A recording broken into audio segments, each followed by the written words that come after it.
Is it your last one? What are you? All we doing? You're one to talk. Just hold me a second. You're gonna watch them. There's gotta be some way. You're gonna be.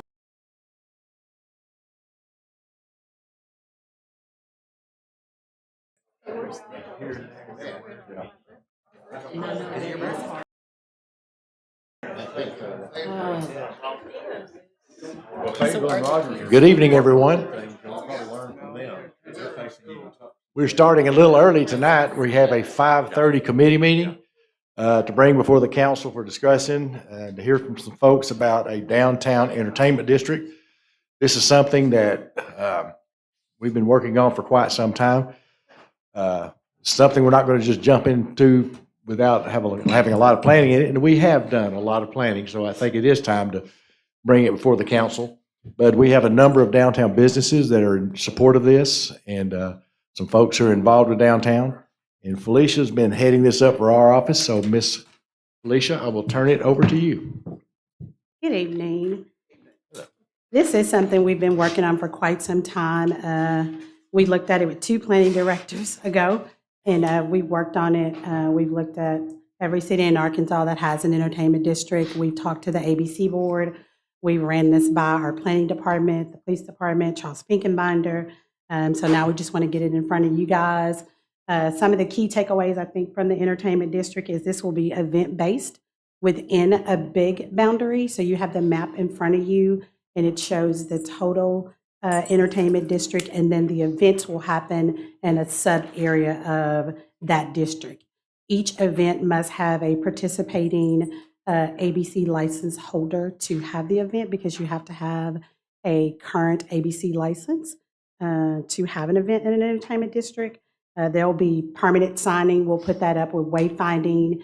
If you will look, we'll have a logo, and that logo will be on signs. And then for their event, say if they were on Chestnut, we will have the feather boundaries so that you know that you're in the entertainment district. So we will do all of that. Each restaurant would get a cup from the city with the city logo on it in a wristband. And those are for everyone that's in the district. That's how CPD or security will know who's has an authorized cup, and they can walk within that district. So we will do all of that with the permit that they have, and the logo has to be visible on the cup. So there's a big train that we're going to put on the cup. It's also in your packets that I handed out. That's the Downtown Conway Entertainment District logo. And so that'll be very prominent throughout the district, throughout all materials that we put out. We will use the special event permit that PD already uses, because everyone is kind of already familiar with that application.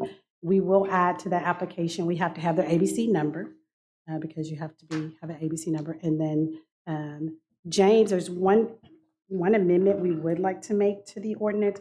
It says that you have to apply within 30 days, and CPD right now does 45 days. And so if that's not an issue, that's the only change that they would like to make to the ordinance. So you do want to make it 45? We want to make it, yeah, it's the 4th page. It's 30 days prior to the event, and they ask that all of their other events are 45 days. So just to keep them all the same, Consistent. they're asking for the 45 days. The fee is $100. We are asking with our events that they have some type of security that will be approved by CPD. It doesn't necessarily have to be CPD, but we will strongly encourage that we have security throughout the district. If it's a block, then James will determine, or Conway Police Department will determine the number that they feel like would be adequate for each event. But we're super excited about the entertainment district. Again, we've worked on it for quite some time and hope that it's a boost to some of our downtown merchants when we start it. I'm sorry, I missed it. Who was it that requested move it to 45 days? Conway PD. The rest of their permits that they issue for special events are 45 days. And again, we can do the 30 days, that's fine. They just asked. More like 15. More like 15 We're not days. planning a World's Fair. No. We're good with, I mean, we could. I mean, it's We might come up with something that, oh, hey, Super Bowl's in a few weeks, let's do something. I mean, I don't know, we're gonna make it event-based. I don't want people to have to plan it out. Too far in advance. Too I far think in the advance. only thing is that when you use security for Conway PD, you have to get on a rotation. So it's seeing if you're going to come and you had your event and you had your own security, you probably could get it all approved within 2 weeks. But if you're using Conway PD for your security, then that's an officer. They have to make sure they have the manpower to then have your event. So we could do it either way. We're always super flexible with the events, but we can leave it at 30 and go from there, or we can put it at 15. Which page did you say that was on? It I'm trying to find is- it, and I'm not able to. It's page 4 in the ordinance Well, I D. thought you said It's the application process. 30 So days. 30 days prior to the event is what we would normally do for our events. Our events are a little bit smaller in Simon Park, MLK. We do 30 days. Conway PD, normally if you're using Conway PD, you're using officers. And so it's just giving the officers the amount of time to sign up for those events because those are extra duty events. But we're good with.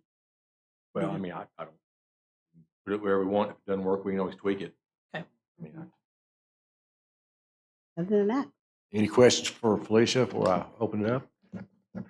Do you see the boundaries of the map here? Are there any like temporary, like if, for example, in the Hendricks Village, if they wanted to quote, because they have an event going on, is that something that somebody could apply for, or does it have to stay within just these boundaries? so these are the boundaries of the downtown district. Okay. So if Hendricks wanted to have a district, it would be a different boundary. So we would have to do an ordinance specifically for that Okay. entertainment district, which would look and feel the same like this one, So it except would it would mirror have- it. it would mirror. It would just be different boundaries for those permit holders in that area. Okay, and the same conditions would apply. and all Same that. conditions. would And apply. Hendricks is going to apply. It's- Yeah, Yeah. yeah, that's what I thought. Thank you, Felicia. Thank you. Going to open the floor up to anyone who would like to speak either for or against. If you would, when you come up, state your name and address for the record and state if you're speaking for or against. Floor is now open.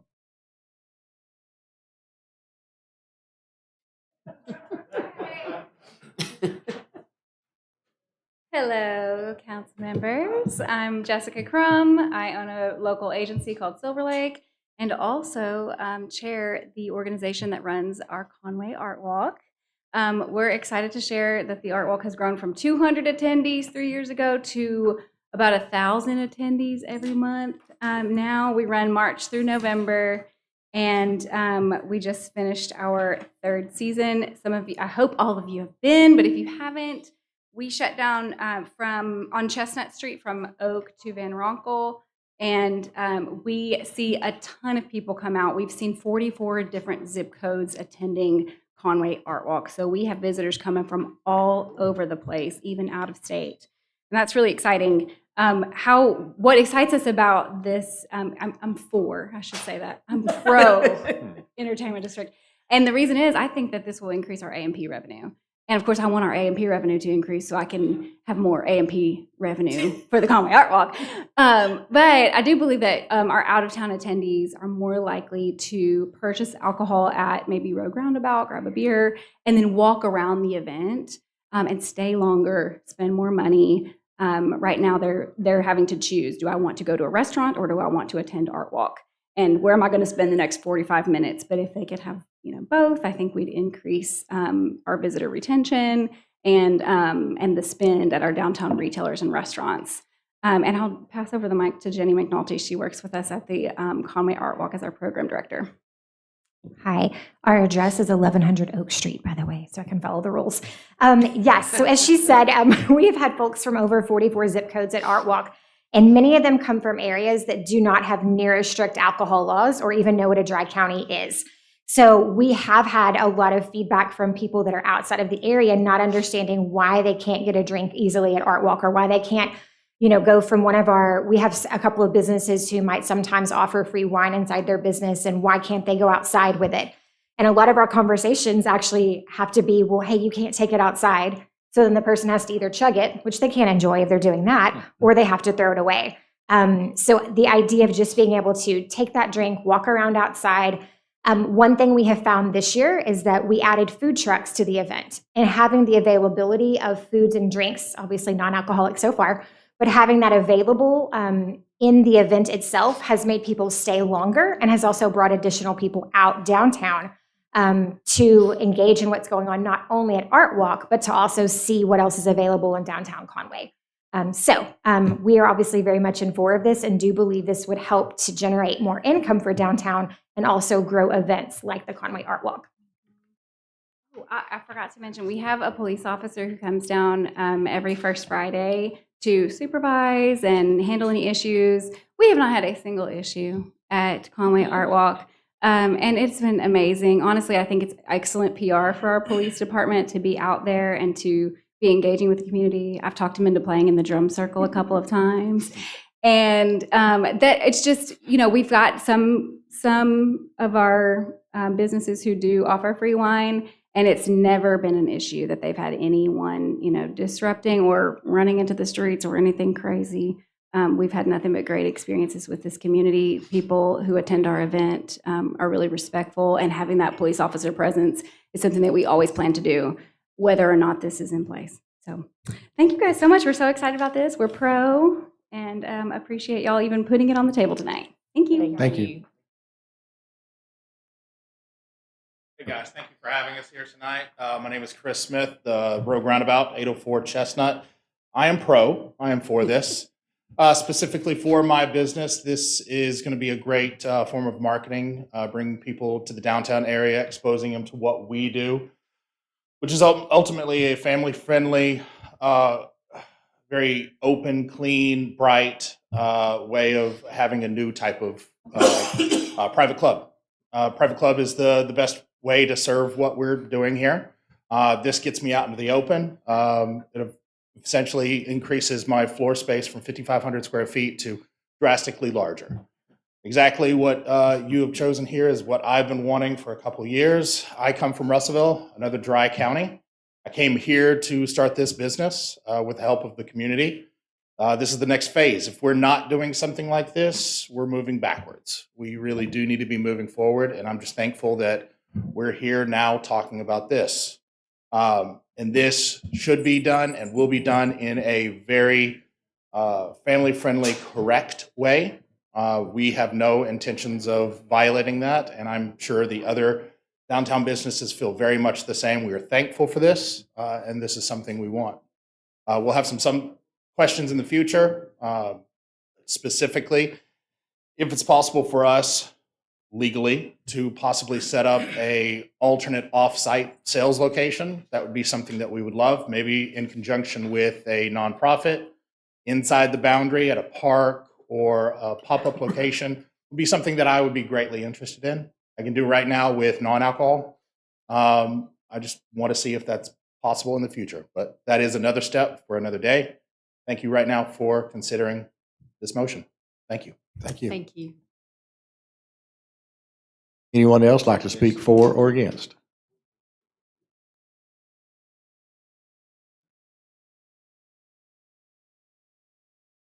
So I'm Chad McReynolds, owner of Seven Oaks Steak and Seafood, one of the owners.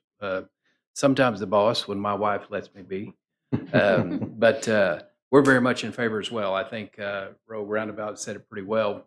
One of the questions I have on it is, will there, I think I heard limited amount or pre-existing ABC permits, and if you have a permit, will anybody else be allowed to apply for it that doesn't already have one in there? I guess from our perspective as a local business, brick and mortar, I want to make sure we get first shot at the opportunity to service these types of events if they do happen, and you guys do vote in favor of this. Very family friendly. I think if any of you guys have been in our place, we're more of a fine dining establishment, or certainly that's our ambiance that we're going for. So we're not going to take away from any family environment or anything like that somebody might fear. We're not looking for the rowdy crowd or anything like that. So very much in favor and appreciate your time. Thank you, sir.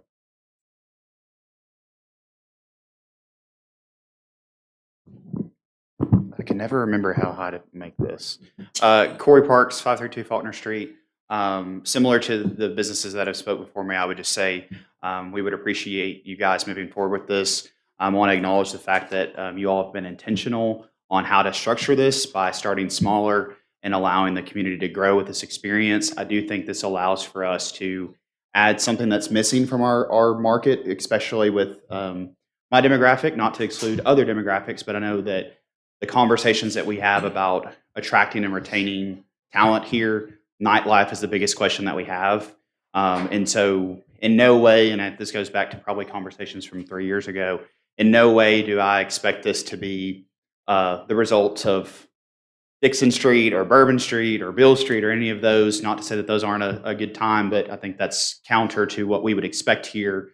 But having the ability to, during Art Walk or other small business focused events, having the opportunity to enjoy a glass of wine while shopping and dining, this definitely adds another layer of what we're able to provide to the downtown community. And so would greatly appreciate that. The only consideration that I would ask that you all make beyond just supporting this in general would be the number of days. I think that there may be scenarios where someone has stood up a short-term event in less than 45 days. And so having that flexibility, maybe just to maybe have a range or a certain number of people that might be served, to just, again, have the number of days. I think the Councilman Grimes' recommendation of 15 days, I think that is more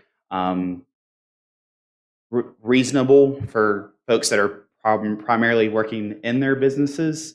They may not be in the event planning space as much as some organizations like the one that I have the privilege to work for. And so planning could be a challenge at 45 days out, where you maybe just want to celebrate a one-off something. I don't know I can't think of a great example, but I could see a scenario though where a shorter amount of required days could be beneficial, and having the longer time could impact us negatively as businesses try to diversify their offerings to the community. Thank you all. Thank you, Corey. Anyone else like to speak for or against?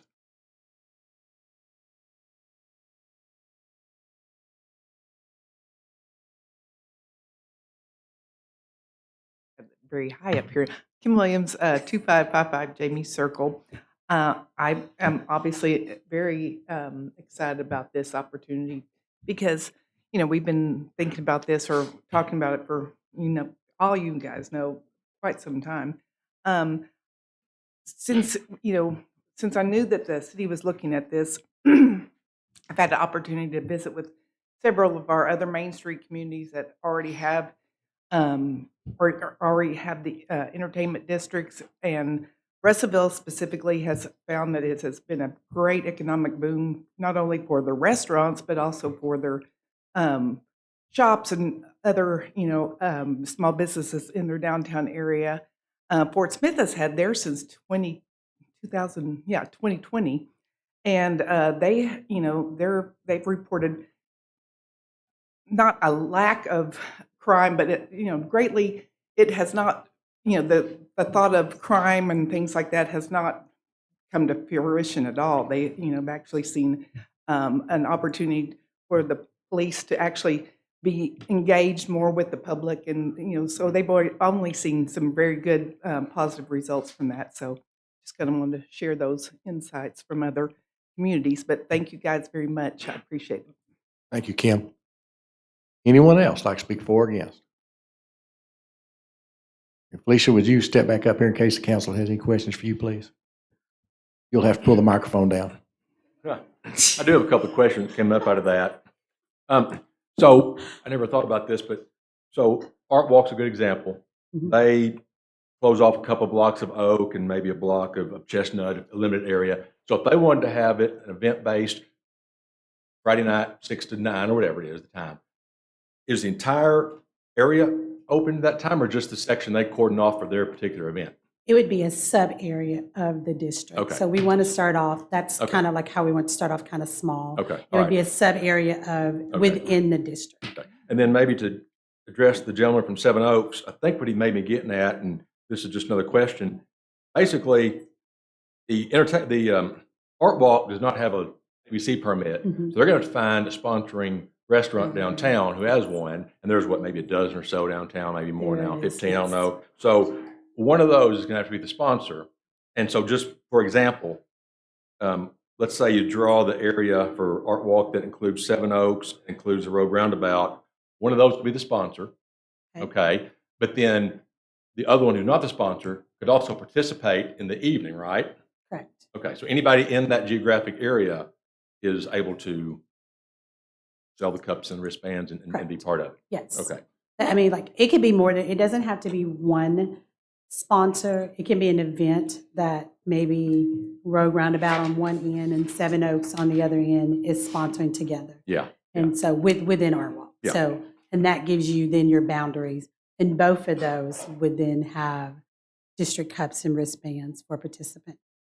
That was leading into the question I had, was if there's just one sponsor, that's 100 cups, and that's more than, not enough for Art Yeah. Walk if everybody wanted to have. No, they can do So it can have multiples if they like. multiple, but it would have to be an ABC license holder. Yes, and everyone downtown currently Yeah. that has a, ABC has a supplemental beverage permit as well, so. And I too am leaning to the 15 days, and if it becomes an issue where somebody applies 15 days out, they can't get security, well, so be it. But I mean, I don't want to limit somebody. If they got a great idea, come up to get after it. You know, it could be a national football championship. That's right, that just springs up. You That's know, right. you just don't know if that's. They gonna could. happen. The one, the police department was requesting that, They were requesting 45. 45? But it's just simply because all their permits are 45. So they just wanted to kind of keep them all the same. But that's not a set in stone. That's just what they And do. those events are mostly extra duty events, so say if you were having an event and it included extra duty, an officer has to sign up for those times, and so that just allows them to make sure they have staff for the community and staff for the event. So could we get the police chief's thoughts on it? We can. He was here. No, the term interim doesn't apply anymore. It's you.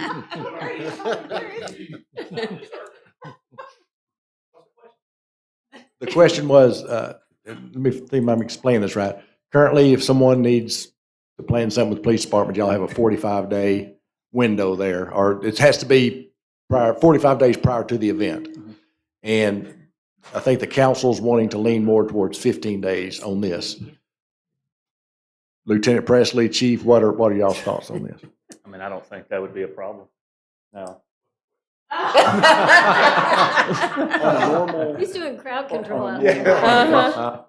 To have in advance, 45 days. Now, if it was an event for the art walk, they block it off for 15 days. I mean, it depends, because correct me if I'm wrong on this, because I haven't read it in a while, but the event holder would have to have security. Yes. So, I mean, security's already there, so, and I can leave Lieutenant Presley. I'm sorry. I was going to say, maybe what we could do is something where police chief or the mayor or some combination could allow somebody, if it was something unique, you know, think when Chris Allen won, you know, Yeah. to have something, but that you guys would have to say, okay, yeah, we can make that happen in less than 30 days. Okay. Okay, well, that's fine. Yeah. Yeah. Well, I 'cause think like that would be all right. Art Walk's going to have a standing monthly deal 45 days out. They know when their events are planned out for next year already. It's easy for them to have a 45-day window, but yeah, if something pops up, as long as there's a way to do it. As long as it's Yeah, I not think if completely shut something off. pops up and Yeah. it says it's not within the 45 days, I mean, my opinion wouldn't be a hard no. So That's it- fine. Yeah, as long as We there's a we way try to that. do That's that. fine. Well, I have Okay. an opinion about security. We've had issues before with someone, not police, being security. Can you hear me? Yes, sir. And me, that's an issue. We need to have policemen down there that's certified to do the job that might need to be done. somebody down there with a gun and a taser in case something break out. When you got alcohol and people together socializing like that, there's gonna be a problem. Like it or not, there will be a problem. And if we're gonna do this, we need to have certified police down there doing it. That's just my opinion. Thank you, Mr. Jones. Any further questions? Thanks, guys. Thank you. We'll take about a 3-minute break and we'll kick back off at 6 PM. I'm sorry. Would you come to the microphone, please? Okay.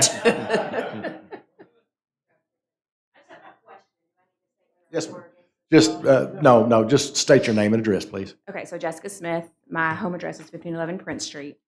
I just had a question. I think I got a little gray area when David was talking and the other about the $100. So if I were to sponsor, say, the art walk for my 100 cups and Seven Oaks wants to participate, do they pay the additional 100 for their 100 cups? Or how, I just need would think they clarification on have the to. logistics of that. I would say yes. So let's say I pay the $100 to get the permit to sponsor Art Walk, and Seven Oaks wants to participate as well in this, and they're within that barrier that we establish as the event holder, the permit holder. We let Seven Oaks know, hey, we're doing this, we want you guys to participate. Do they already, by proxy, because we've established their barrier, get to participate, and they just pay the $100 for their cups? That's how that works? Okay, just wanted to clarify that. Thank you. Thank you. Okay, council, let's take about 2 minutes. We'll start again.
I think we have some state champions in the house tonight, do we not? All right.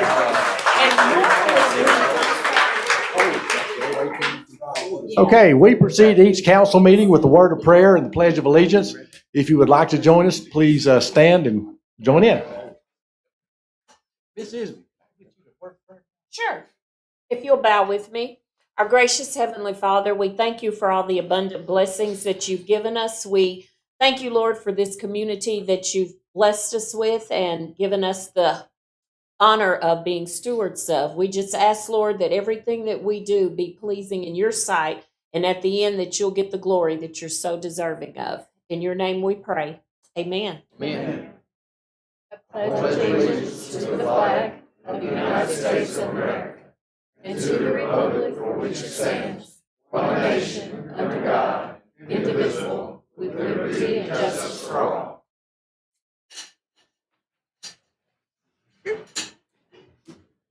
Now call this meeting to order. For the final time, I'm calling the roll and calling the meeting to order. Mr. Garrett. Whoa. Mr. Hawkins? Yes. Mr. Grimes? Here. Mr. Cummins? Yes. Miss Mel? Here. Mr. Ledbetter? Here. Mr. Hawks? Yes. Mr. Jones? Here. Miss Isby?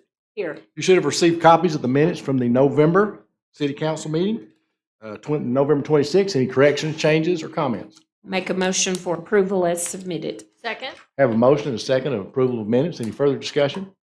All in favor say aye. Aye. Any opposed?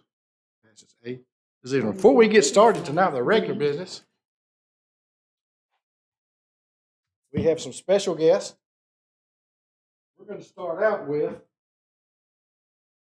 the current state champion, Conway Christian Eagles.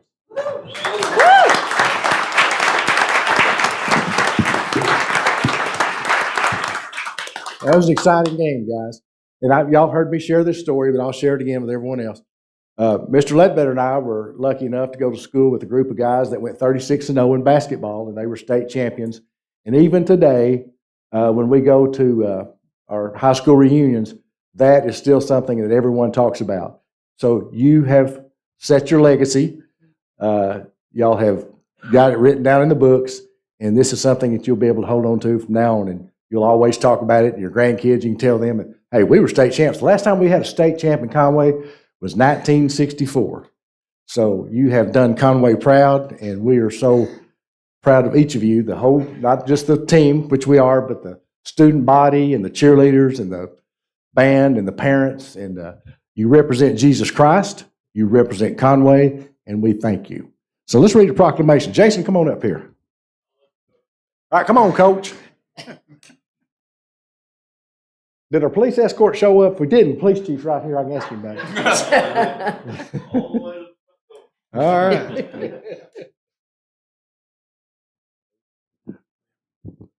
I'll tell you what, come on up here, football team. We're going to get your picture anyway. It's for all of you guys. Y'all the ones out there on Coach thought it up, and you guys made it happen.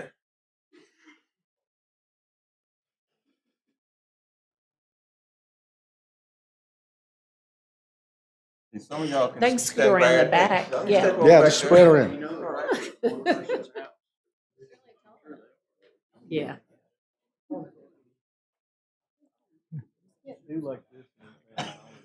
Before we get started, where's Kyle Kane? Oh, your Aunt Audie wanted me to call you out. You're welcome, Audie. So, whereas the Conway Christian football team won the 2024 state football title for Class 2A, and whereas the first football state title for Faulkner County since Conway High won in 1967, and whereas the Conway Christian football team finished with a perfect 14-0 record, the best record in school history, and whereas the Conway Christian football team demonstrated outstanding skill and dedication both on and off the field, that off the field is very important, gentlemen, and you know that, and whereas Brady, help me pronounce this, Demakos, did I say that right? Brady? All right.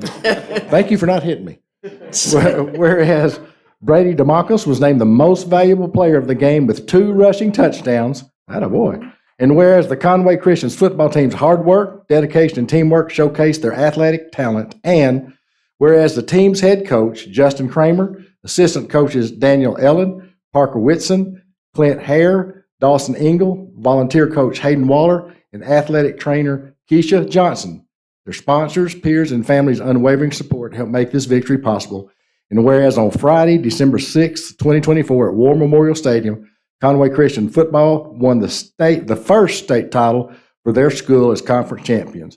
Now, therefore, I, Bart Casper, Mayor of Conway, do congratulate and acknowledge all the achievements of the 2024 2A state football champion, the Conway Christian Eagles.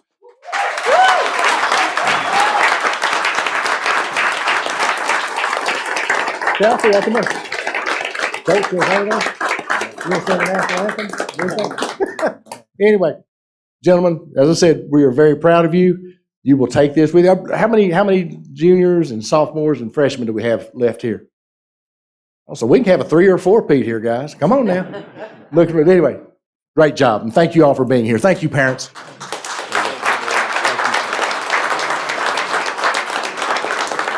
Thank you, gentlemen.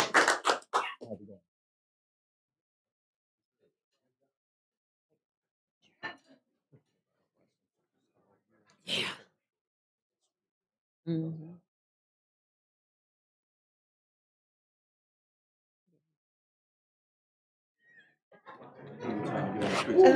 Yeah. And you sit down. I've never been to state champion. Hey, you want to borrow one of their little jackets? It's a water man. Congratulations. Thank you, man. You bet. Hey, you are. Looking for you, man. Congratulations, man. Congratulations. Great year, man. I enjoy watching y'all. Should have said. Had a heart attack, but I enjoy it.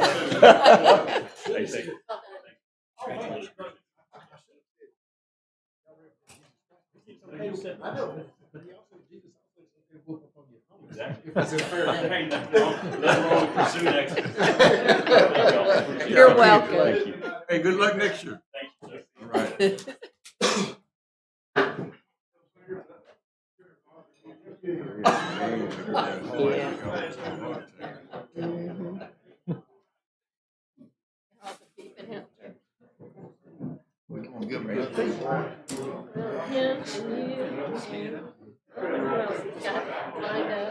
Gotta do all that right now? Yeah. Well, I thought they gave this.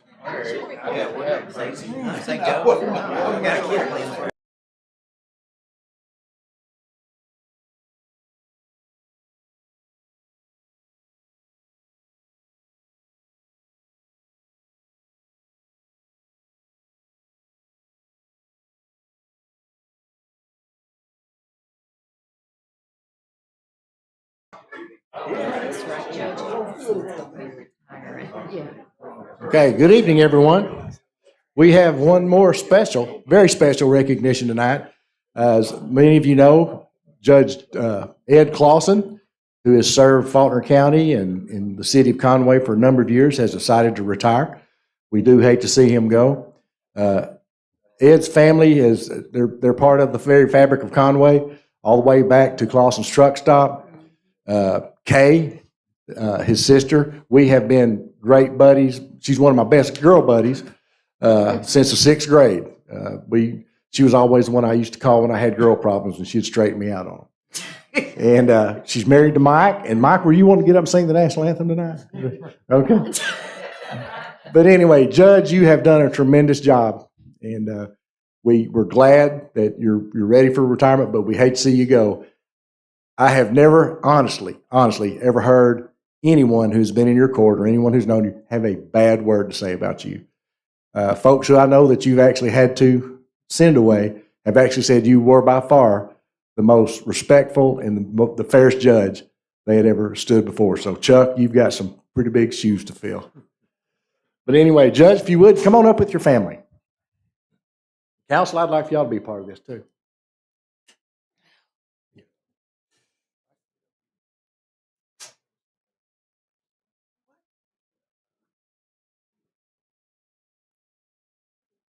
Okay, get up here.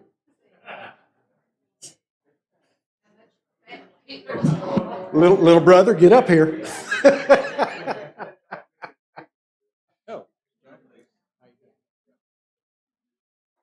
Well, Judge, we're giving you your own day here in Conway. Whereas Judge Charles Edward Clausen, son of Charles and Dorothy Clausen, I remember, Kay, when your mama used to give me rides home in the afternoon. Your mama was a hoot. Son of Charles and Dorothy Clausen, and whereas Judge Clausen graduated from Conway High School in 1970 and graduated from Hendrix College in 1974, and whereas Judge Clausen attended the University of Arkansas Little Rock School of Law, he graduated in 1978, then passed the Arkansas bar exam and became licensed to practice law in the state of Arkansas in 1978. And whereas Judge Clausen was hired as a UALR law school staff member from 1978 to 1979, and then began his private practice in Conway in 1979. Whereas Judge Clausen was appointed deputy prosecuting attorney in 1980, where he served until 1989. And whereas Judge Clausen was appointed to the newly created 4th Division Circuit Judge position by Governor Jim Guy Tucker in May of 1995. And whereas Judge Clausen was elected to the 3rd Division Circuit Court in 1997, where he served until 2021 and was succeeded by his son, Chuck Clausen. I know they had to make you proud, Judge. And whereas while in circuit court, Judge Clausen established the Faulkner County Adult Drug Court in 2003, which continues to serve the citizens of Faulkner County. And whereas Judge Clausen served as administrative judge for the 20th District for 10 years, was president of the Arkansas Judicial Council 2019 to 2020, and was elected to 2nd Division District Court in 2020. And whereas Judge Clausen is married to the love of his life, Donna Clausen, they have 3 sons, Chuck, Sean, who's married to Sean, Spencer and Marilyn, and Grant and Jessica, and 7 grandchildren, Case, Sam, Emery, Pate, Carter, Caden, and Zane. And whereas Judge Clausen is celebrating with retirement and is worthy of special recognition, now therefore I, Bart Castleberry, Mayor of Conway, do proclaim December 10th, 2024 as Judge Charles Edward Clausen Day. Congratulations, Judge.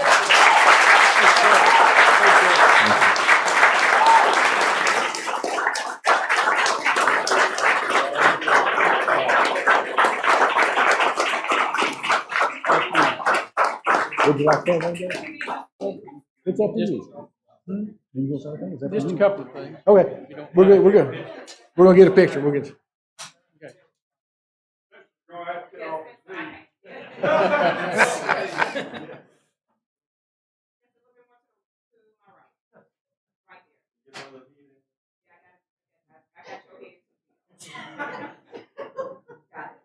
Here you go, Judge.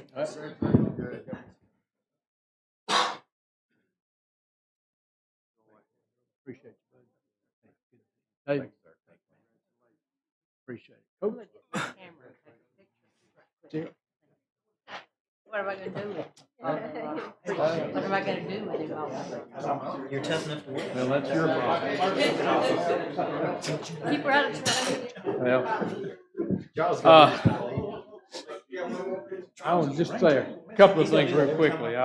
You give a lawyer open mic, you're asking for trouble, but it has been a pleasure for me and an honor to have the opportunity to serve as judge, circuit judge, and district court judge here in the city. It's been a real privilege. I want to thank the city council. Appreciate working with a deliberative body that has been receptive to some requests that we've made to improve the judicial function of the city of Conway and the 9th Judicial District for your willingness to listen to it. Didn't get everything I wanted. But Your sister maybe- Kay worked on it really hard. Well, maybe one of these days, you know. But I do appreciate your cooperation, your willingness to listen when I did come over and ask for something. My family, been around. It's been fun. It was a great way to make a living, and it was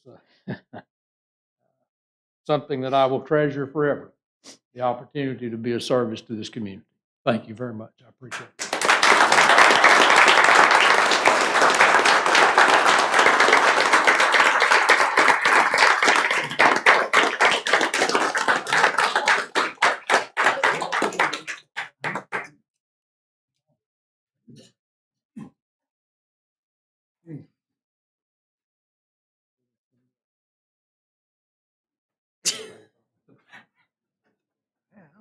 I don't know. Well, get my hat back on. We'll get all Christmas. Get his Santa hat back on.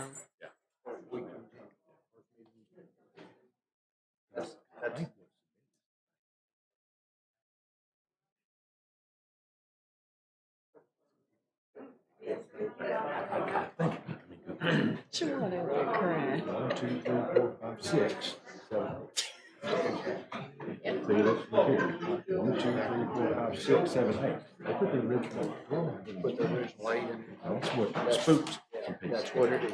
I remember when he was a kid. Yeah. I'd like to recognize another special guest we have in the house tonight, Arkansas Department of Emergency Management Director AJ Gary is here. AJ, we appreciate the tremendous job you do for the state of Arkansas. Thanks for coming. Okay, first up, we have the Community Development Committee. Mr. Hawkins, sir, I will turn this over to you. Thank you, Mr. Mayor. I checked something with our planning director before we got started here this evening. First item is consideration to approve waiving of all 3 readings for the ordinances set for tonight's agenda, and I'll take a motion for that. So moved. Second. Have a motion and a second to approve the waiving of the 3 readings tonight. Any further discussion? Mr. Garrett. All in favor, say aye. Aye. All opposed. Passes 8-0. Mr. Hawkins. Next item, Mr. Mayor, is consideration to approve the annual nominations for boards and commissions, and all of those are in front of you. I'll be glad to read them, or If you would, Mr. Hawkins, so the folks at home will I can hear. do that. I can sure do that. On the Advertising and Promotions Commission, we have a 4-year term. Mike Coates, that term will expire May 31st of 2028. On the Airport Advisory Committee, we have 4-year terms for Robert Gunn and Chris Tyler. Those will both expire December 31st of 2028. On the Bicycle and Pedestrian Advisory Board, these are 3-year terms, both Thoreau and Teresa Ann Garrett. Those terms expired December 31st of 2027. On the Civil Service Commission, a 6-year term for Courtney Kennedy. That term will expire April 1st, 2029. On the Conway Tree Board, 3-year terms, Robert Eric Bell, a term, and Tyler Moses. Those terms run until December 31st, 2027. And also Gabriella Stanford, that term also on the Conway Tree Board will expire on December 31st of 2027. On the Diversity Advisory Council, a 4-year term for Meg Hawkins and Carissa McAllister.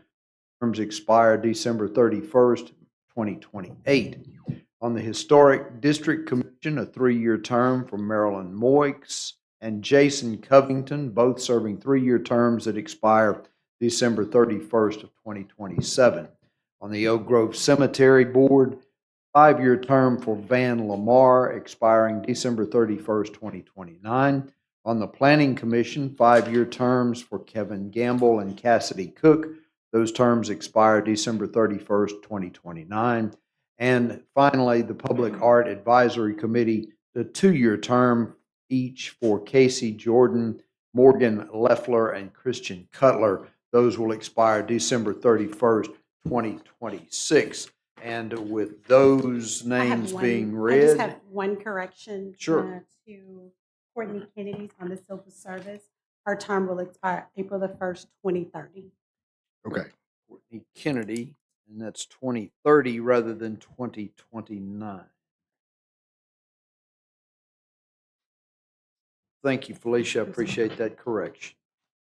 And with those names being read into the record, I move that we accept those nominations for those boards and commissions. Second. I have a motion and a second to approve the names as submitted for our boards and commissions. Any further discussion? Mr. Garrett. All in favor, say aye. Aye. All opposed. Passes 8-0. Mr. Hawkins. Next item, Mr. Mayor, is a resolution to approve the application for the FEMA Assistance to Firefighters Grant Program for the fire department.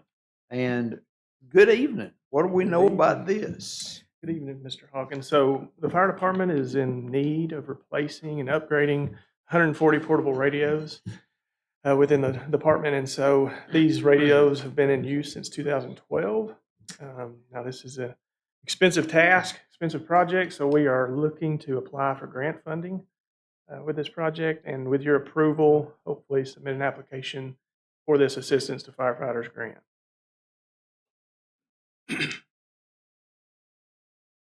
Any questions? A motion to approve the resolution.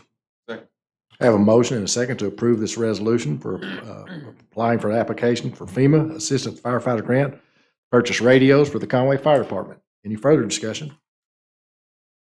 Mr. Garrett. Be resolution R-2461.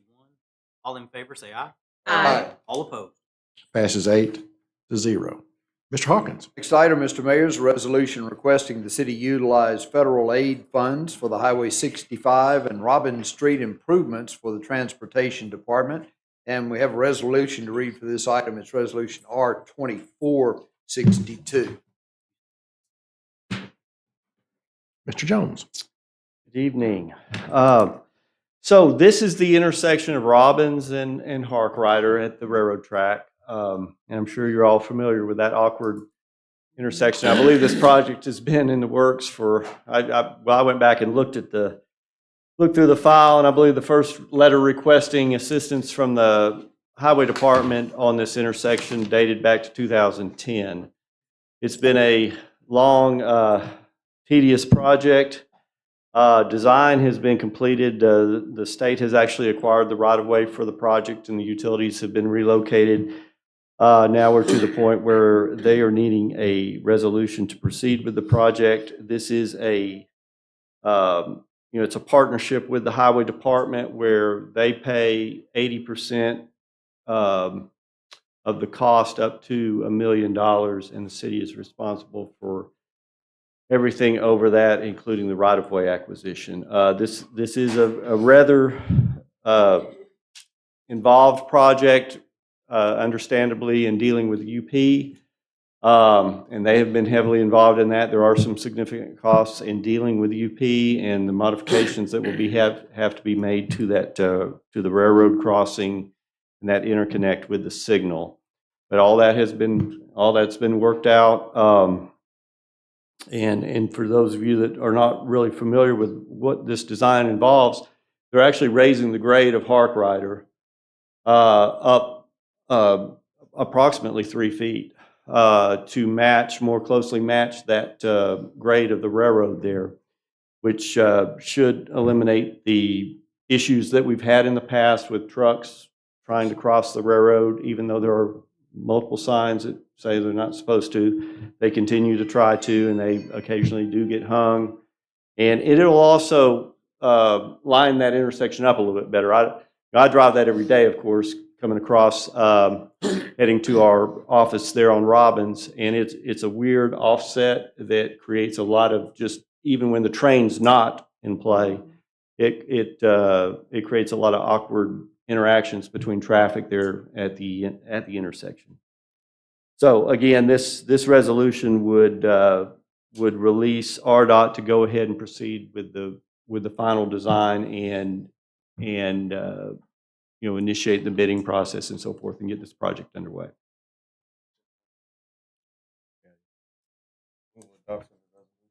Second. I have a motion and a second to approve this resolution, approving the use of federal aid funds for Highway 65 Robbins Street improvements. Any further discussion? Mr. Garrett. Resolution R-2462. All in favor, say aye. Aye. All opposed. Passes 8-0. Before we proceed, I also want to point out Judge Baker's here tonight too, Judge. Glad to see you. Mr. Hawkins. Mr. Hawkins.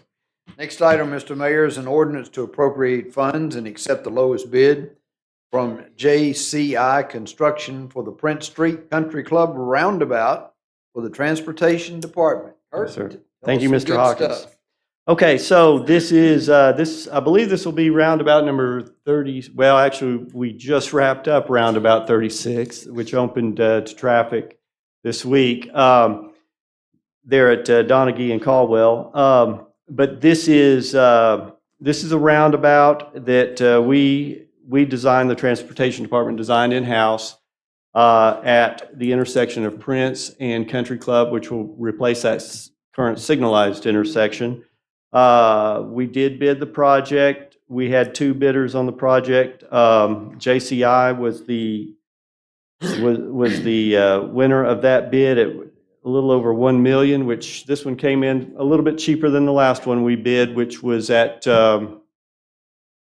College and Ferris, which I believe that one was in the $1.1 million range, maybe a little bit more than that. Now, we built the one with our forces at Donaghy and Caldwell.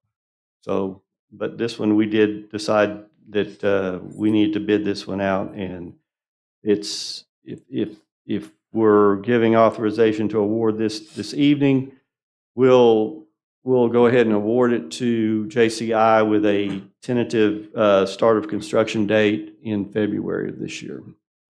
JCI is the group that's doing the Hogan 64, are they not? Oh, no, that's, oh gosh, Rogers Group. I'm sorry. Okay, yeah, but Rogers JCI did do the last roundabout that we constructed at College and Ferris. Okay.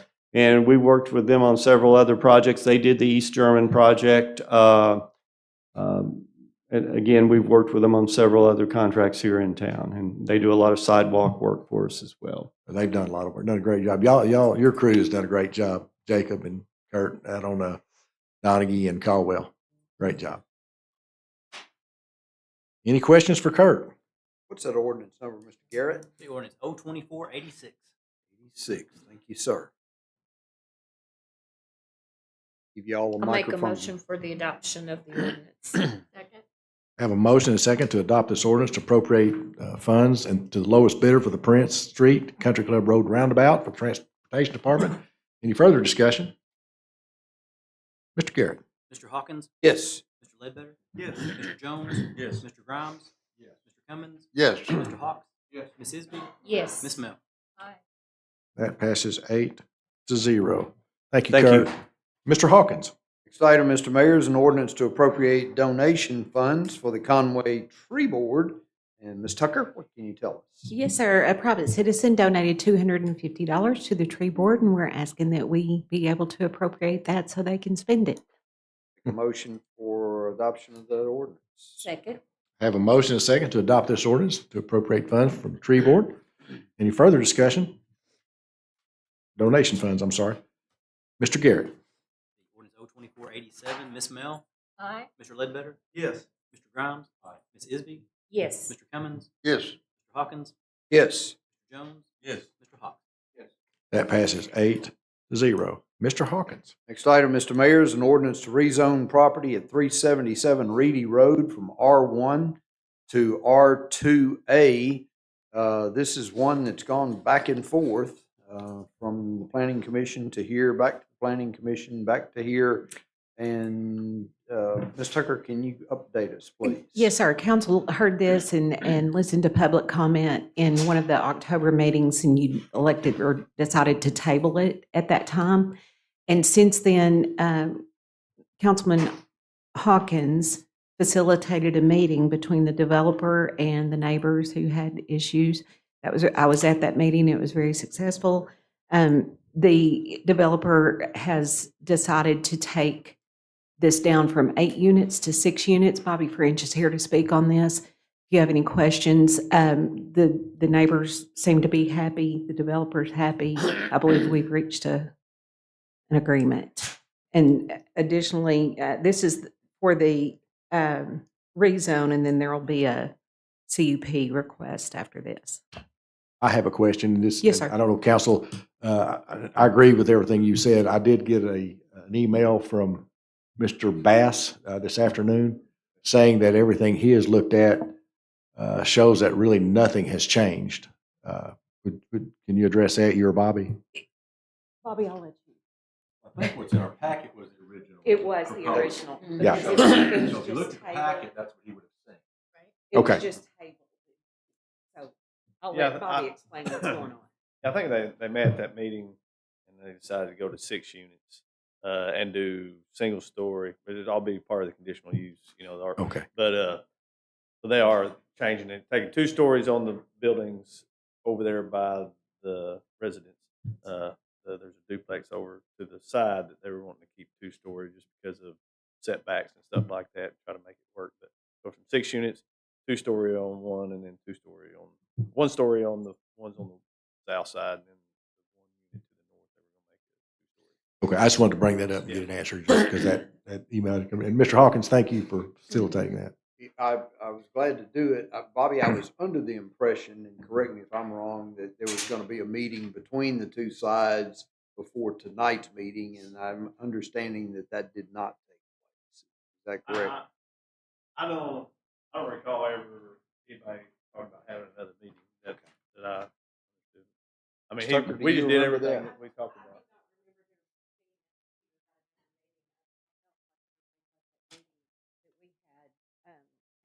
And that's what I thought too. I thought when we left the meeting, everybody seemed to be happy with 6 units rather than 8 on that piece of property. 1 story, southernmost portion of it, which is the one closest to the subdivision, and then 2 stories on the one on the interior of the property, which would be farther north. I was under the impression that everything was okay. So we'll do whatever counts. Yes, sir. The four units are along Castle Gate. And those were the ones that were in question because they felt like it was going to look down into their homes. But if those are 1 story, that takes care of that. One more time, just to be clear. There are now proposed, because you've got a drawing of 8, which is old one, but there is a drawing of 6, which is a new one. So Yes. anyway, the 6 that will be along Castle Gate are 1 story. Four along Castle Gate. Just 4 on Castle. 4 along Castle Gate are 1 story. Yes, sir. And then 2 That are more on the interior side, yes, those are 2 story. Council, if you would just give me a second, I'd like to, have y'all had a chance to read the email? I have not. Okay. This is just part of it. It says, in reviewing the current agenda notes posted to the city website, it does not appear that any of the specifics from the original proposal have changed. The request for MF1 at 8 units remains. The pictures are the same and the site map hasn't changed from the originally proposed 8 separate buildings on this single lot. Indeed, if any changes from the original plan that was submitted and approved at the planning commission are in play, they should be appropriately described in better detail. So they apparently saw the one with 8 units. And that's what was That's what was in the packet. Yeah, okay, that explains it. So Okay, I got that one. does explain it in my mind. And I did visit with one of the people that live in the area, and they were concerned because they thought that there had been no change and thought that there was going to be a meeting, and neither one of those things occurred from what they were seeing. But it sounds like from Ms. Tucker that it has changed, that there are 4 single level units on the south side. Yes, sir. I got a question. And I'll get to the nuts and bolts of it in the CUP about changing it. Mr. Jones? I got 2 questions. One, gentleman, he's talking about at the meeting. Yes. Mr. Bass was at the meeting, Okay, yes. and you said that you talked to some people and they were under the impression there was going to be a second meeting. I kind of thought that they were maybe I assumed something, but I thought that they probably would want to get together just to make sure that, yeah, what you're proposing is what we're talking about. Maybe that's me reading something into it. I don't know. They did, I'm sorry, Andy, they did reach out to Felicia about having a meeting here in City Hall. So no, you didn't just assume that. They were actually talking about it at that meeting. Okay, well, But I don't know if it ever thought happened. so too. That's kind of what I thought might happen. And, we've bounced this around enough in my mind, but I think that since they hadn't had a meeting, and Bobby, I'm sorry to put this off for one more meeting, but I'd like to have this held until those folks get together and have a look at what it is that the final proposal is Yeah, I got another question. Have the majority of people agree with this? It's just one or two people that doesn't want it? Does anybody know? It's one particular man whose driveway sort of aligns where they're going to be, where their ingress and egress is. He voiced some opposition, but again, he seemed to be satisfied when we left the meeting. And I can confirm that is. I did speak with, or emailed back and forth with one gentleman yesterday who lives directly across Castlegate from what was going to be two-story. Right. And what he indicated was, as long as it's one story and there's some sort of fencing, Which the developer's perfectly fine with fencing, a brick wall. And there is fencing. Yes. Call it, Bob. We'd like to go ahead and If you, get this. if you would speak in the We'd like to go microphone, ahead and get somebody this thing going. I know, everybody was there at the meeting. Everybody knew that this meeting was tonight. I mean, everybody knew we were coming back tonight. Nobody said anything. Everybody, when we left that meeting, they were, if y'all do what you say you're going to do, we're good with it. And we're going to put fencing alongside, which I think Ann's got the stuff, and we're going to do single story, and we're going to go to 6 units. And everybody was, I think Mr. Bass, he was like, there's nothing you can do to make me happy. Okay. I mean, he was pretty much at that meeting. He said, "There's nothing you can do. I don't want that there." I mean, but everybody else was pretty somewhat, okay, if you do these things, we're willing to work with you. Okay. And I feel like we've done. I mean, we'd like to go ahead and move on if possible. And that's what I heard. Well, that's what I said. I was trying to find it one person that was majority in favor. Mr. Bass's biggest concern was because they were going to be rental properties. And he actually owns rental property in the same area, so.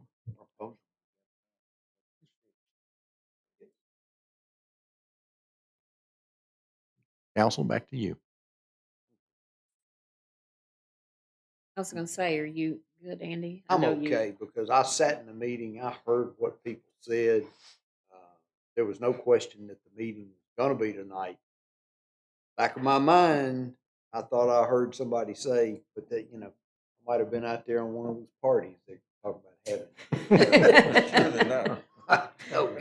And Ms. Tucker, just to clarify, in case anybody's watching too, this is a two-step process, right? First, Yes. it's the rezoning. This is and just the then rezoning. Next is where we would put and confirm all the conditions. Yes. that have been Exactly. discussed. I'll make a motion for the adoption of the ordinance 02488, which is for the rezoning. Second. Have a motion and a second to adopt this ordinance. Any further discussion? Mr. Mayor. Yes, sir. Open the floor first. Sure. Would anyone like to speak for or against?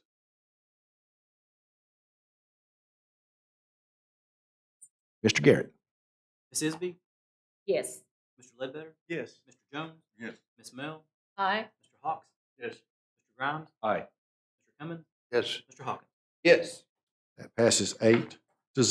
Mr. Hawkins. Next item, Mr. Mayor, is the consideration to approve a conditional use permit. Is that right? I didn't Yes, sir. skip one, did I? No, you didn't. No, you're right. No. Yeah, conditional use permit to allow MF1 density in an R2A zone for property at 377 Reedy Road. And Ms. Tucker, I'm going to let you talk about this at this point in time. Yes, sir. This conditional use permit was requested. Staff recommended approval, and the Planning Commission passed it with 13 conditions.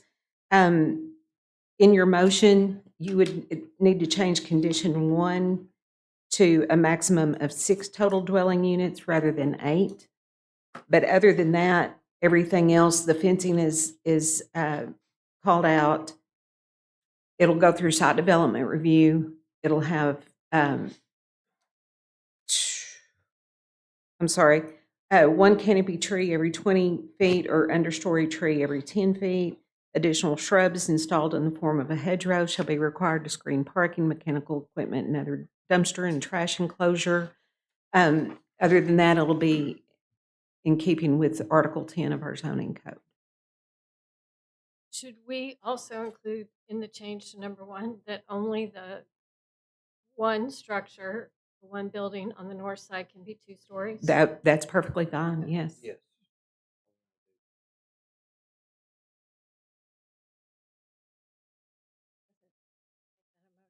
Yes, please. Okay, make a motion to change it to a maximum of 6 total dwelling units with, and it's the northernmost, It's the one along Castle Gate. the one along Castle Gate is the only one that can be 2 stories. Oh, no, the The other interior, way. I'm The sorry, it's the other way interior. around, Okay, yes. all right.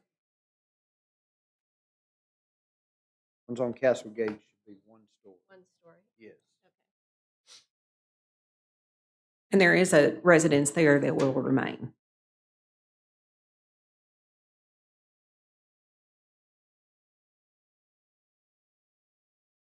That house? Oh, it is? I was gonna say, that house has got to. Okay. Yeah, that's what I thought. Sorry about that. Everybody wants that. Council, back to you. Make a motion for adoption.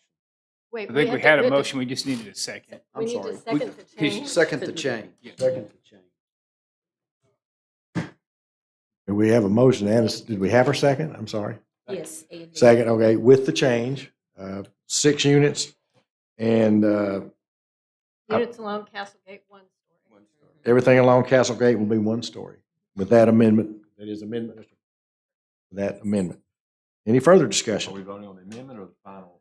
Voting on the amendment, then we're going to vote on the final. Yeah, this is for the amendment. Mr. Garrett. All in favor, say aye. Aye. All opposed. Okay. Now, council will take a motion to adopt the ordinance to change it. Before we do, can we open it back to the floor again? We can. Would anyone else like to speak for or against? Step up, please. If you would, please state your name and address for the record. Heidi Crane. I live at 3725 Marley Drive. I had not planned to speak tonight. I think I'm the only one here from the neighborhood. And yeah, I agree with what you said. We had the meeting and what they put together sounds like what everybody agreed to. There were some other stronger opinions from the folks on Castlegate than on Marley Drive. So I'm not sure I really represent, I'm not here really to represent everybody, but I agree with what you said about the meeting. I honestly thought we were going to hear what was being put together again as well. And yeah, there was some concern when we saw the agenda and it was not changed at all, but I'm pleased to hear the changes that have been presented and it matches what I heard from the meeting as well. So Thank you. as Thank you. representative of the neighborhood, but not necessarily representing everybody's opinion. I want to. Thank you for the And thank you, clarification. Yes. thank you, and Rory and yourself for Council, working this with is us. to, oh, I'm We sorry. appreciate it. Thank you. Thank you. Would anyone else like to speak for or against? Council, I said ordinance. This is consideration to approve a conditional use permit. I'm sorry. I'll take a motion. So moved. Second. Have a motion and a second to approve a conditional use permit for property located at 377 Reedy Road. Any further discussion? Mr. Garrett. All in favor, say aye. Aye. All opposed. That's 8-0. Mr. Hawkins. Next item, Mr. Mayor, is consideration to approve a major modification request, property at 1301 East Dave Ward Drive. And Ms. Tucker, would you like to tell us about this? Yes, sir. Malley Farms is looking to put another Marriott out there on their site that they have. It's a PUD. So there is a governing document that specifies what can, specifically what can go in that PUD. They're asking for a modification. In the governing document, it says 25% of all facades shall be masonry. And cement board hardy shall not be considered masonry. That is in that thing. So we're asking, or the applicant is asking for this particular hotel only, not anything else that might be developed in the future, to allow for 100% EFS, because that is the brand, model yeah. of the town suites by Marriott. They don't, so that all of their hotels look the same. So also, I would like to amend this to show that cement board, hardy board shall be considered masonry, because it is by definition. And Dr. Thomas is here to speak to this, if you'd like to hear from him.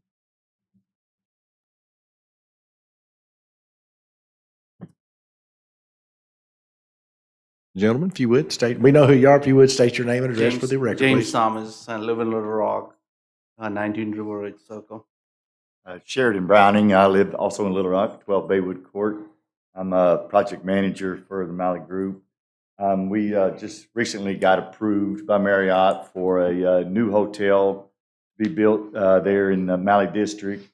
It is a Town Place Suites, which is a extended stay type hotel. It would be located just south of Courtyard in that next lot on on Thomas G. Wilson Lane.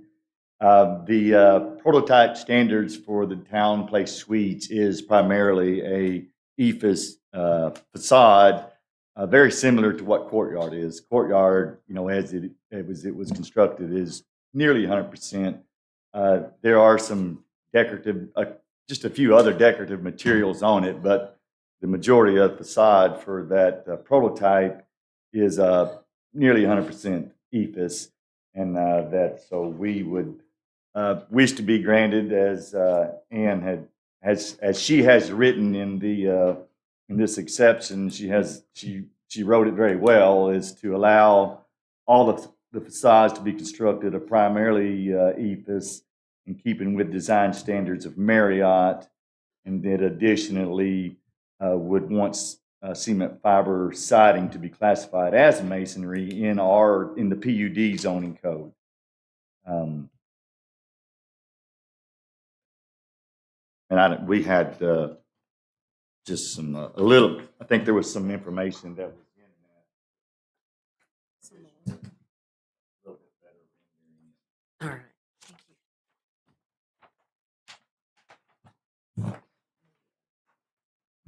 Thank you.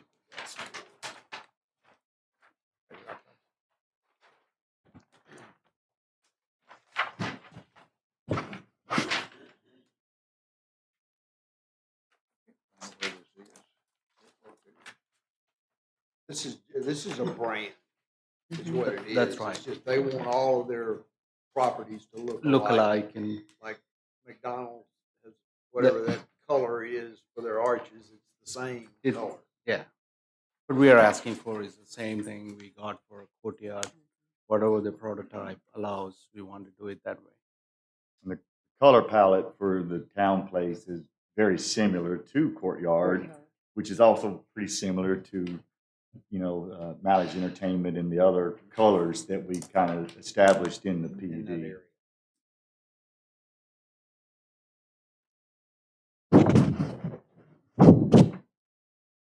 I know if I'm recalling correctly, we had had a lot of conversation on building material and the hardy and EFS and all of that. And my recollection was that we had talked about that we needed to look somewhat at what our requirements were based upon what the different type of building materials were. And that is coming up. It's called Conway Compass. Is that correct? Yeah. We have a committee that's going to look at our materials and our codes and everything else. I think we at one of those meetings, when a previous department head here said that EFS was not a recognized construction material, we had a rebutting witness that said the U.S. Army Corps of Engineers recognized it as a for sure, construction material for Mhm. something, project like this. So Right. I would tend to lean more toward the U.S. Army Corps of Engineers in this particular situation. I remember there was some heated conversations going back and forth. Yeah. Same situation. Mhm. We need an emotion. Yes, sir. I'd like to make a motion that we approve this modification request. Second.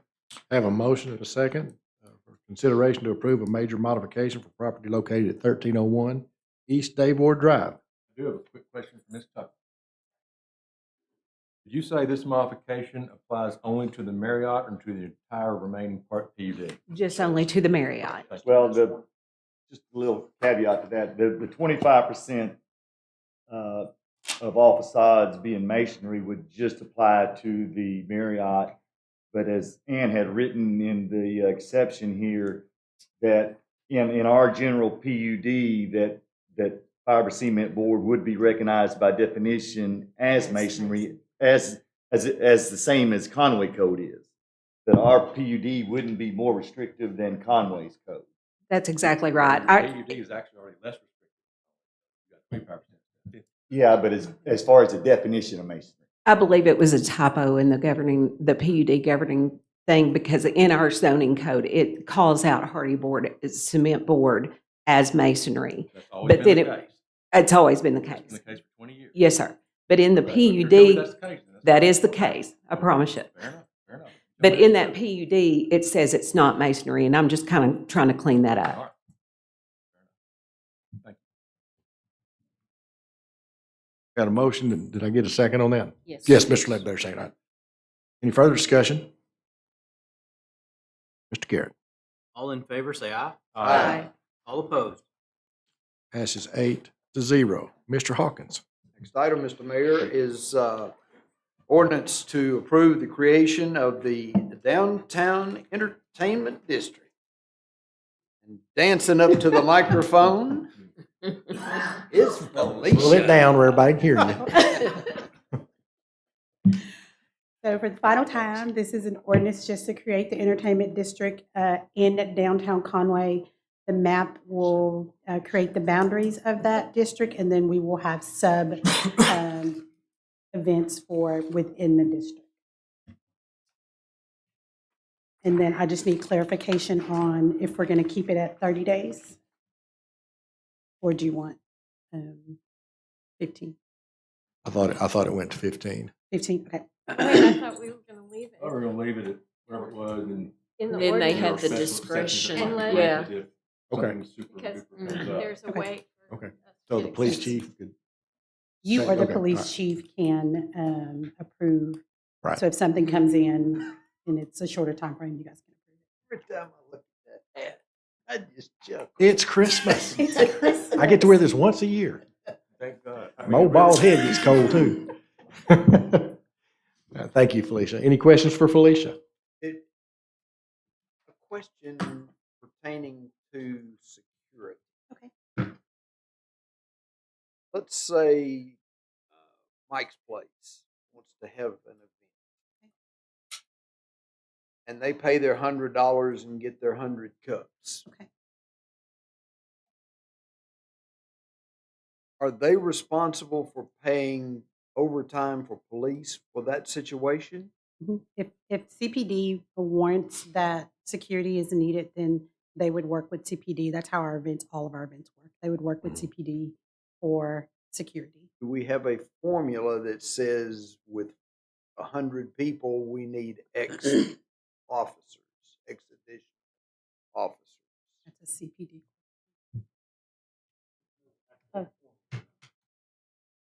Okay. Do we need that? A lot more fun as interim, wouldn't it? I don't have anything on this. I think, yes, to the short answer. I think if you have so many people, let's say 100, I think it would be better for everybody that has an event to know going forward, this is how many officers we'll have to pay for. Does that need to be in the ordinance, or is that just part of the application process? Yeah, that you or somebody under your command would determine, because you have all kinds of different geographies involved and. Mr. Finkenbinder says yes, and that's why I asked about the chief signing off. That's, if someone were to call my office and want to sign off, I'm gonna have to rely on chief and the Well, number of yeah, people. Yeah. It would be, it would still be, the process would remain the same, Okay. but you're part of, the departments are part of the process. Okay. But yes, to answer your question, Ms. Bell, city attorney said yes.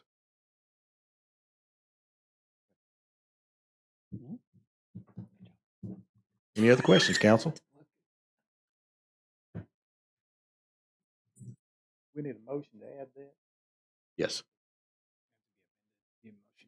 Would be a motion to amend. Seconded, that would need to be voted on. If it passed, then it would amend the principal motion, and then a vote can be taken on that with a motion and a What would second. the amendment be again? I'm sorry. A formula will be established by the Conway Police Department for the number of officers needed per event. Is that correct, Mr. Hawkins? I would kind of like to see that, because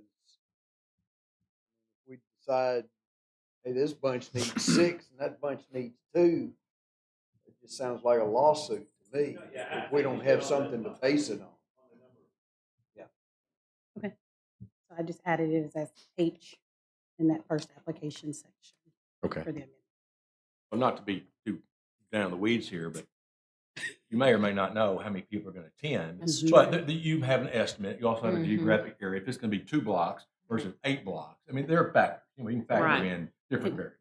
And there are some event-based that may just take place like right in front of them. They're just having the alcohol right outside their door. Yeah. So it wouldn't be. And we do have police officers on duty. And I can see this thing changing. That's it. I think if you're going to acknowledge that we're trying our best guess, best estimate for this, and reserve the right to make any appropriate adjustments when the need arises. Yeah, that's fair. Say it up front. Okay, you said it's gonna be policemen down there anyway. I'm not sure that's the case because they work zones. So if we're gonna have events like that, we're gonna have to pay somebody extra or overtime. Somebody's gonna have. The people who are, I'm sorry, Mr. Jones, the person who puts on the event will have to pay for the extra overtime. Yes, sir. Well, I guess somebody will go ahead and send my piece. I know everybody's gonna hate me for this, but I'm not for this. I'm for the growth of Conway. But to me, we're living in Dry County. And this is one step closer to making it. We did the alcohol at the restaurants to entice people to come in and have business meetings and drink alcohol. Not hang out in the street and drink. I'm old school, probably older than everybody in here, but that's just my opinion. We are Albany County, Dry County for a reason. We don't want to be a wet county. I'm sure if a lot of people knew about this, there'd be a lot of more opposition to people walking around drinking. That's just my opinion. Thank you, Mr. Jones. Anyone else? This doesn't have to have anything to do with when everyone's speaking, if they can speak directly into the microphone. I think if you can hear it, then it's really, and otherwise it's really hard for people who are watching it at home to hear it. And I've had to review these in other board commission proceedings just to determine the audio quality, and speaking like the directly in, and you can kind of hear that you're on mic, so to You speak. tell me I'm not speaking loud? I did not single out any particular council member. You waited till I got through saying. I'm just saying. He was just looking for the opportunity. So when I, He was just looking for the opportunity. so when I can hear. You heard me. But thank you, Mr. Jones, for your remarks.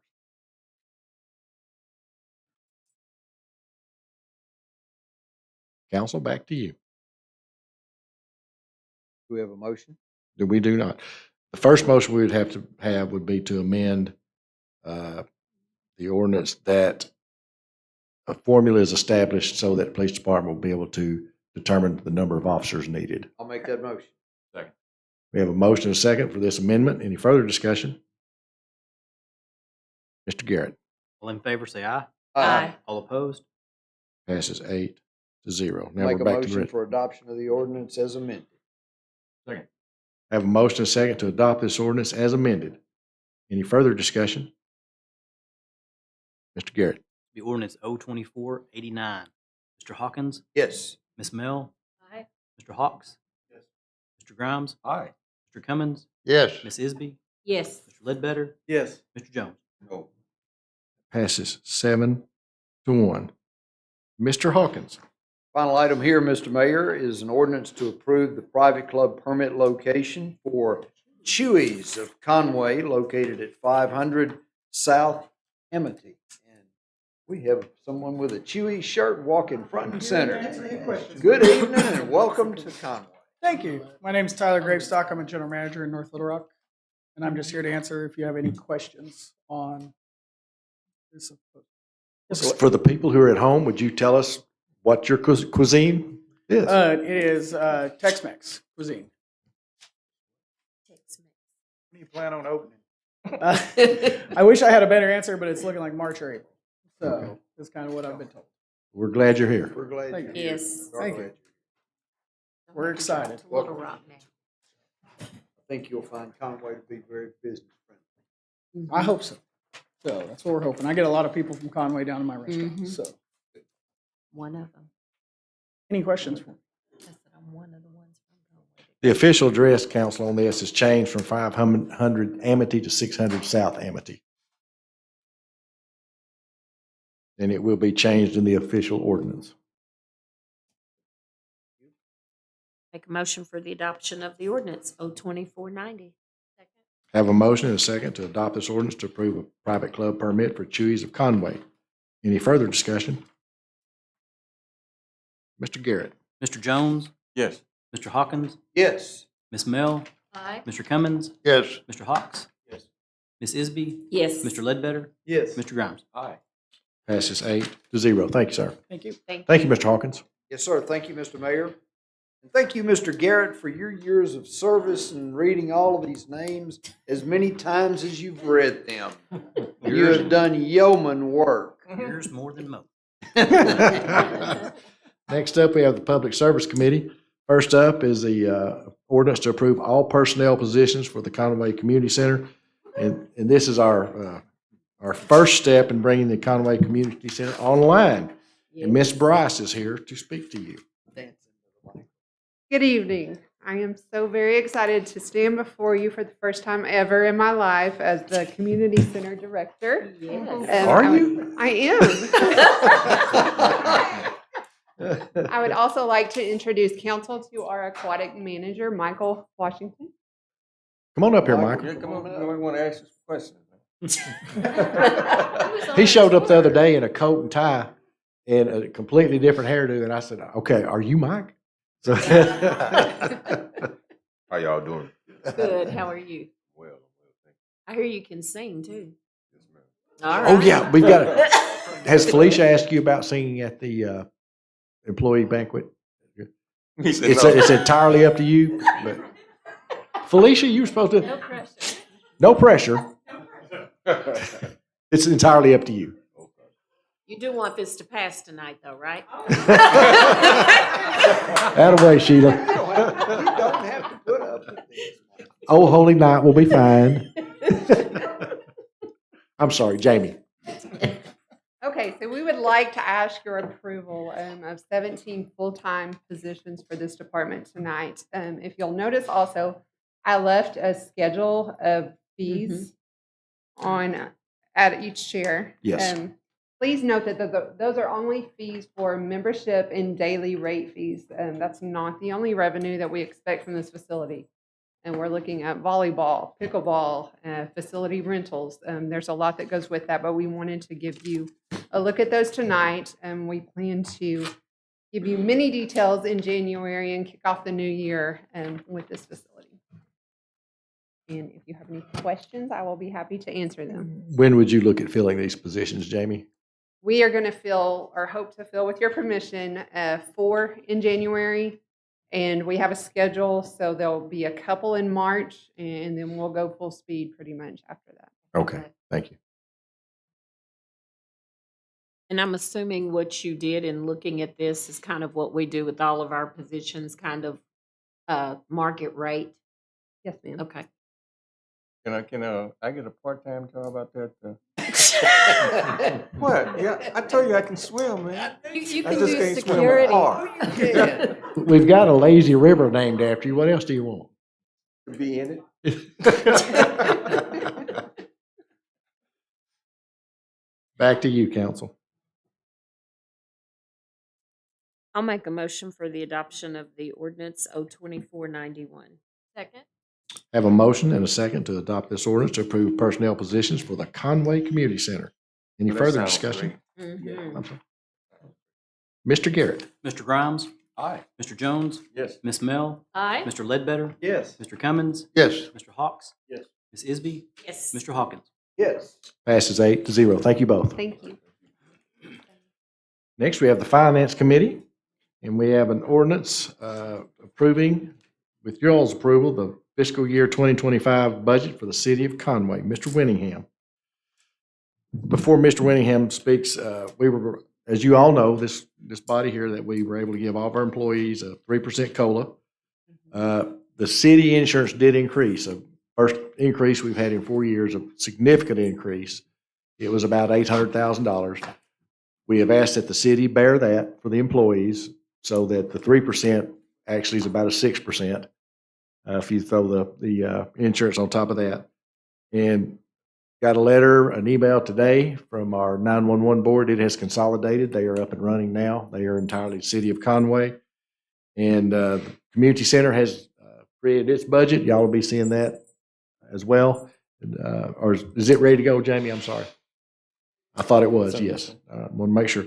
But the fees for the center are placed on everyone's desk. Right, And we will come back and talk about that in January, council.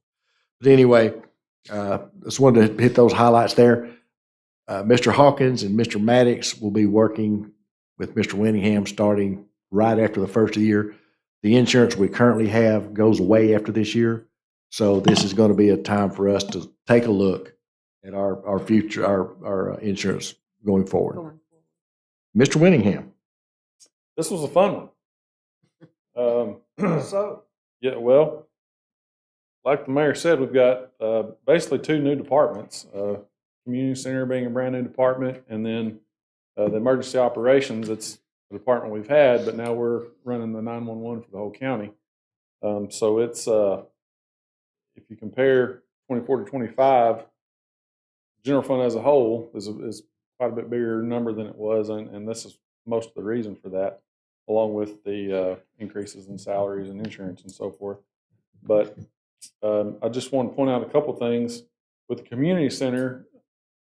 I mean, it's a big guess. Now, that's not to say Jamie just pulled these numbers out of the sky. I know she worked hard on projecting these numbers, but at the same time, we've never run a facility like this.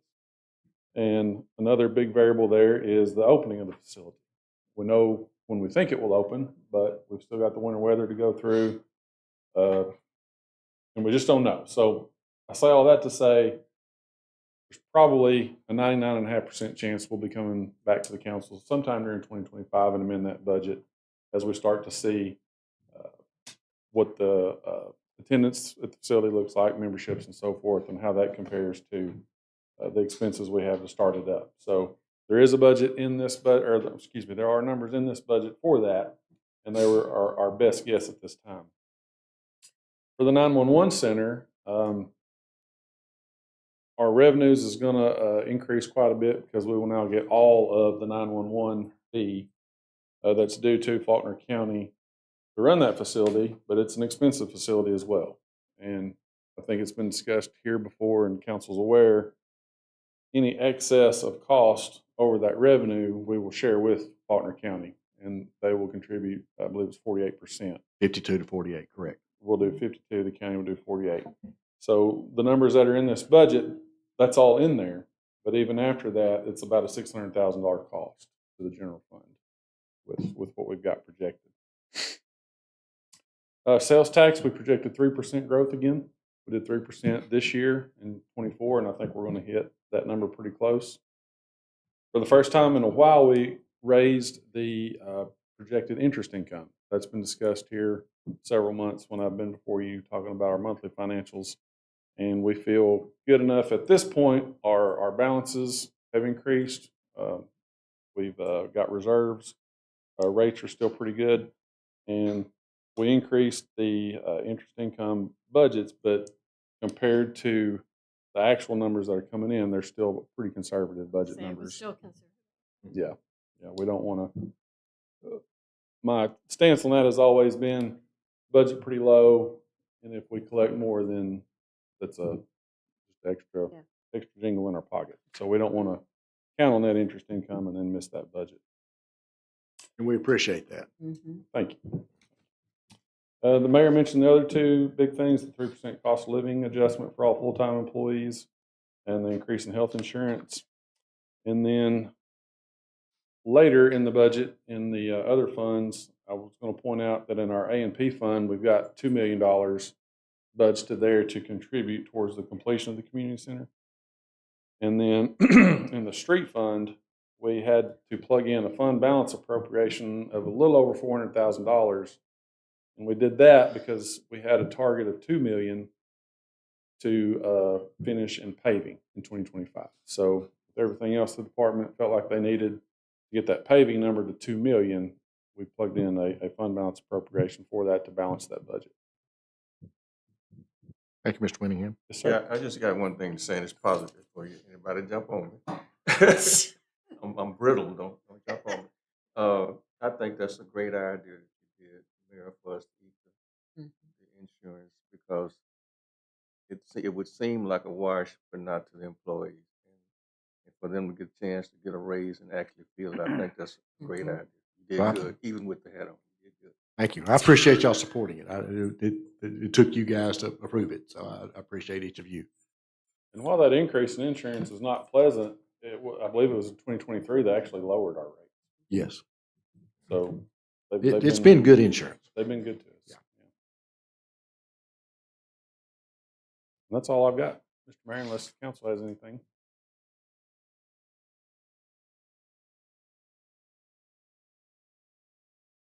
There's Mary Smith when you need her. I move that we adopt the budget. That has an emergency. I have a motion and a second. Emergency clause, I'm sorry.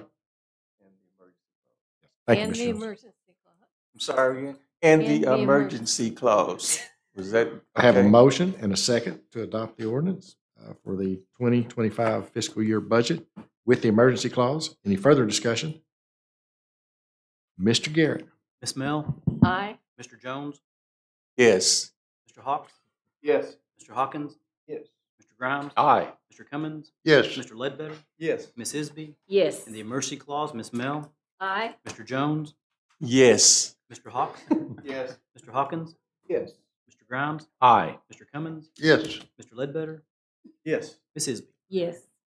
Those both pass 8-0.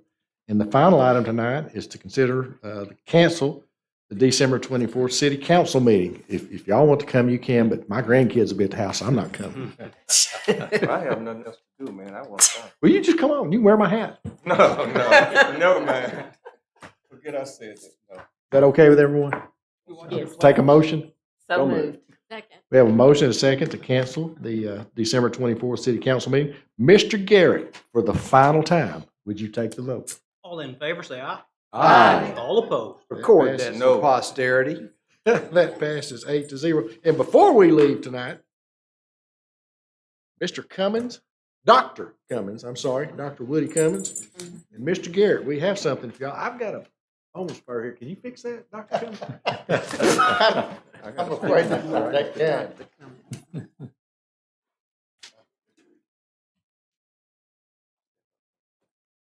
Take my hat off.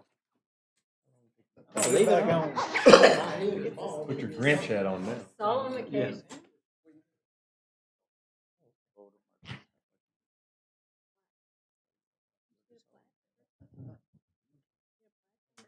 Collection. I don't know. I'm trying real hard to think of something nice to say about Garrett. Dr. Cummins would say he's done a thoroughly adequate job. Well, as you know, we've had some changes in the council over the last few years. Mr. Hawks is one of our new additions here, and Woody Cummins, who served, what year did you serve previous, Woody? I'm not sure. I think there were 16 years. I really can't recall. But That's okay. Woody served 16 years with Mayor Kinley's administration, and when we had an opening, we knew we had to have someone with some good experience, and Woody stepped up and came to help us out. So Woody, we want to show you a little appreciation.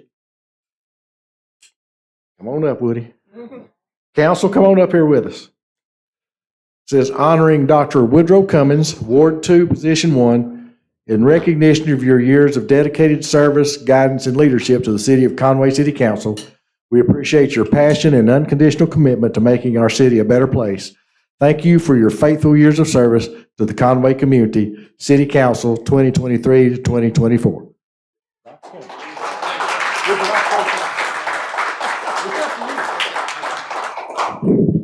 Only thing I'd like to really say is that I've been shocked at this because when I was on the council before, the population of the city was anywhere from 25,000 to maybe 35, 40,000.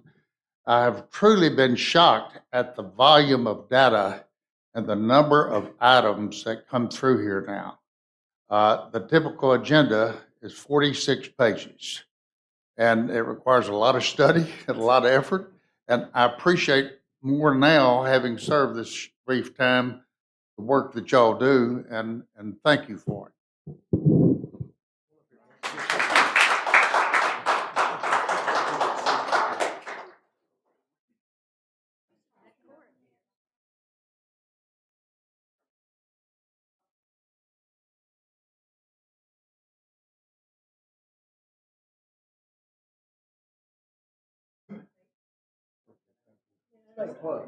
And last is our city clerk, Mike Garrett.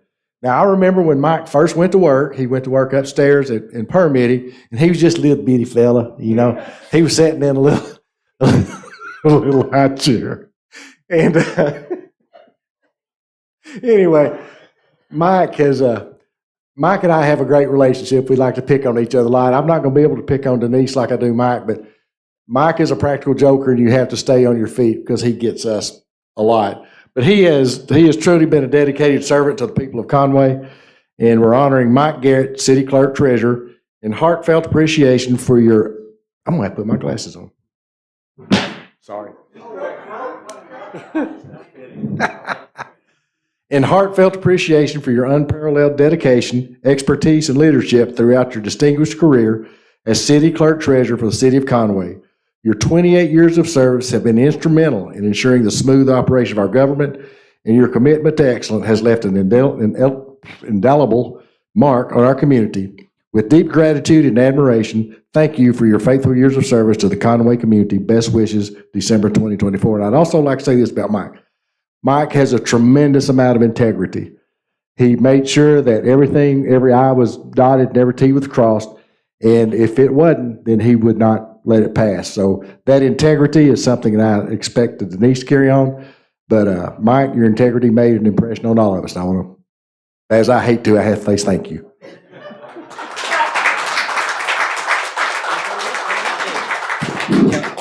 It's been an honor, of course, to work with such a dedicated group and mature group.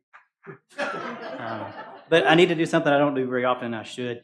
And I need to express my appreciation to my wife and my family. They've been behind me. They're my foundation. They keep me in check, and they're the reason I've lasted this long. And thanks, everybody.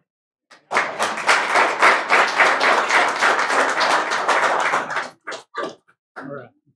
There we go. Hey. Hit him a chair stand. Hey.